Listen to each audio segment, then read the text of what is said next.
again, Angel Enero of MrsEneroDiaries, and welcome back to my YouTube channel. So today, ang iluluto ko for our lunch, kasi every Saturday is my mom break until lunchtime. So, ang ginagawa ko, ako yung nagluluto.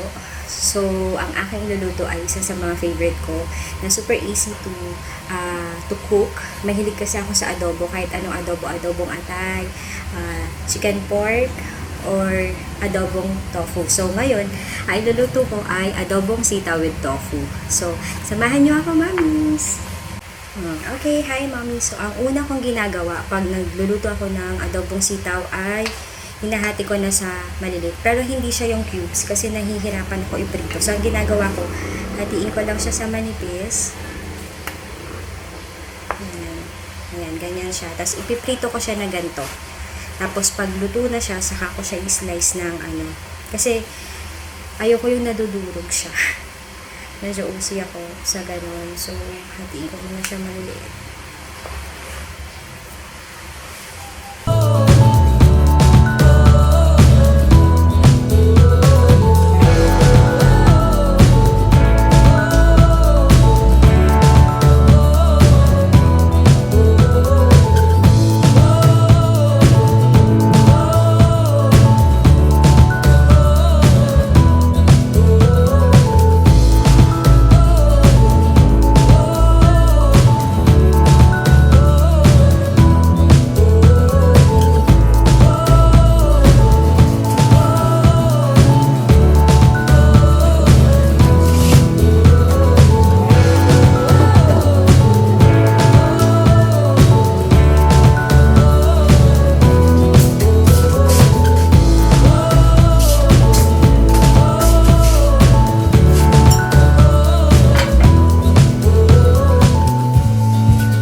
So, habang kumukulo, mag-chop naman ako ng tofu.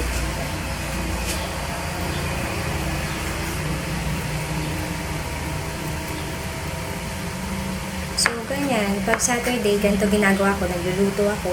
Ito na yung parang pinaka-mom break ko. Nagluluto ako or nagga-garden. So, ngayon wala naman ako i-repot. Magdidilig lang ako mamaya. Saka maglilinis din sa kabilang kwarto kasi hindi ko na naasikaso, medyo ano siyang bodega. Yan. So, hatiin ako siya sa tips. Pag nag-aadobong sitaw ako with tofu, madami talaga ako nilalagay na tofu. So, sobrang mahilig ako. So, ayan. Slice mo lang siya sa square.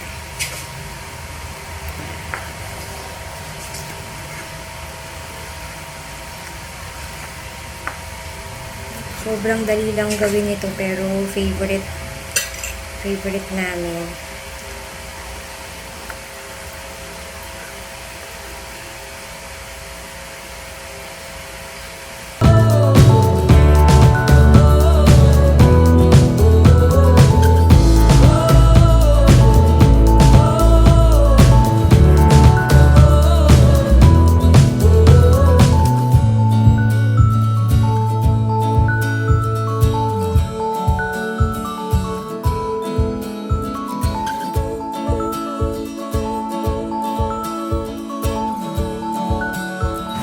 Alright, thank you so much, Mommies, for watching my video today. I hope nakatulong sa inyo, especially sa mga ngayon pa lang magluluto ng adobong sitaw with tofu.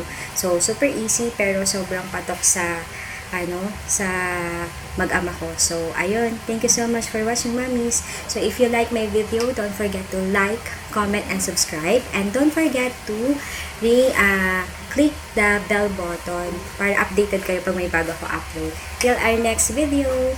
Bye!